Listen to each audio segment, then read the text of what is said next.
ಎಲ್ರಿಗೂ ನಮಸ್ಕಾರ. ನನ್ನ ಹೆಸರು ಗುರು ಸಿದ್ದಲಿಂಗ ಚೇಡೆ. ನಾನು IPL ಬಯೋಲಾಜಿಕಲ್ಸ್ ಕಂಪನಿಯಲ್ಲಿ ಮಾರ್ಕೆಟಿಂಗ್ ಮ್ಯಾನೇಜರ್ ಆಗಿ ಕೆಲಸ ಮಾಡ್ತಾ ಇದ್ದೀನಿ. ಇವತ್ತು ನಾವು ರಾಯಚೂರು ಜಿಲ್ಲೆಯ ಸಿಂಧನೂರು ತಾಲೂಕಿನ ಒಂದು ಗೋಡನಬಾವಿ ಅನ್ನೋ ಗ್ರಾಮಕ್ಕೆ ಬಂದಿದ್ದೀವಿ. ಇವತ್ತು ನಾವು ಭತ್ತದಲ್ಲಿ ಬರುವಂಥ ಒಂದು ಬಡ್ಡೆ ಕೊಳ ರೋಗದ ಬಗ್ಗೆ ನಾವು ತಿಳ್ಕೊಳ್ಳೋಣ.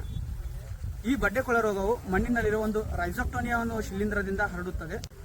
ಈ ರೋಗವು ಸಾಮಾನ್ಯವಾಗಿ ಮಣ್ಣಿನಲ್ಲಿ ತೇವಾಂಶ ಜಾಸ್ತಿ ಆದಾಗ, ಜಾಸ್ತಿ ಮಳೆ ಆದಾಗ ಹಾಗೂ ಗದ್ದೆಯಲ್ಲಿ ನೀರಿನ ಪ್ರಮಾಣ ಜಾಸ್ತಿ ಆದಾಗ ನಾವು ಈ ರೋಗವನ್ನು ಕಾಣಬಹುದು. ಈ ರೋಗದ ಲಕ್ಷಣಗಳೇನೆಂದರೆ ನೀವು ನೋಡಬಹುದು. ಪ್ರಥಮವಾಗಿ ಕಾಂಡದ ಮೇಲೆ ಒಂದು ಕಪ್ಪು ಚುಕ್ಕೆಯಿಂದ ಪ್ರಾರಂಭವಾಗಿ ನಂತರ ಕಾಂಡ ಕೊಳೆತೋಗುತ್ತದೆ. ತದನಂತರ ಇಡೀ ಬೆಳೆಯು ಒಣಗೋಗುತ್ತದೆ. ನಂತರ ನೀವು ಒಂದು ಬೇರು ಕೂಡ ಒಣಗೋಗುತ್ತದೆ. ಇದರಿಂದ ಮುಂದೆ ನೀವು ಇಳುವರಿ ಕಮ್ಮಿ ಆಗುತ್ತದೆ.